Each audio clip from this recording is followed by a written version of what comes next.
Well, the term hate speech has been used widely since politicians were accused of inciting sections of the public to violence in the period after the 2007 elections. But the term may not be as widely understood and could, also allegedly be used to gag free speech. KTN's Anne Kiguta examines what the law defines as hate speech and incitement. As the country draws closer to the general election and utterances by politicians become more bruising, it is important to understand what exactly constitutes hate speech. The legal provisions on hate speech and incitement are largely contained in 3 laws: the Penal Code, the National Cohesion and Integration Act, and the Media Act.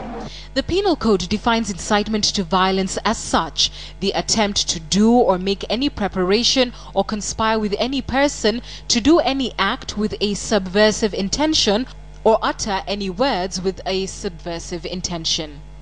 This is different from hate speech, which is more specific to words that will promote or result in hostility towards a group and violence. Thus, the Penal Code in Section 96 and 77 include elements that constitute hate speech.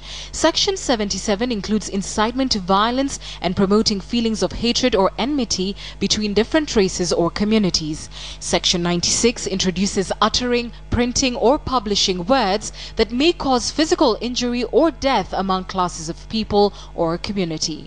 2 sections of the National Cohesion and Integration Act of 2008 are relevant in defining hate speech and form the basis for prosecuting hate speech. Section 13 refers to the use of threatening, abusive, or insulting words or behavior that is published or spoken with the intention of stirring up ethnic hatred or having regard to all the circumstances ethnic hatred is likely to be stirred up. Second is Section 62 of the NCIC Act that includes the extra dimension of inciting feelings of contempt, hostility, violence, or discrimination against a person or group. So is it possible to argue that a quote attributed to Assistant Minister Margaret Wanjiru could constitute hate speech? Wanjiru's remarks, paraphrased, said that she was opposed to some politicians from a certain region who were not born and bred in Nairobi vying for its governorship. According to the Law Society of Kenya chairman Eric Mutua, Wanjiru may have a case to answer. Under the NCIC Act, one could commit an offence whether there is intention to or not. The court may consider how a statement like this was perceived by people. Violence would not have to occur. The mere fact that the statement would promote hostility, prejudice, or degrade a group may be enough to find one culpable if a court of law deems so. According to Millie Luanga, a commissioner at the National Cohesion and Integration Commission, in a speech attributed to her by the Commission, here are the considerations that one needs to take into account when determining if hate speech has been uttered.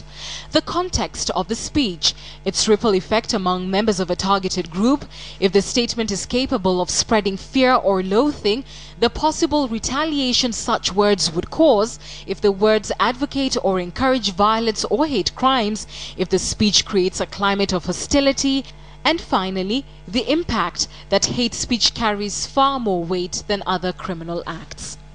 The question now begs, did the statement by Kajiado Central Member of Parliament Joseph Nkaissery that appeared to direct people originally from other regions not to contest elective seats in Kajiado constitute hate speech?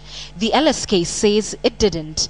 Mutua argues the speech may have incited a certain community to only vote for leaders from a certain group, but it did not stir up feelings of violence or negative prejudice. Nkaissery's remarks may be in the same league as those of politicians who say do not vote for a certain person because they have not lived in this area long enough. Such statements promote the suitability of a competitor on the basis of experience and interaction with a certain group of people, but do not cause stigma or fear within a community. Anne Kiguta, KTN Prime.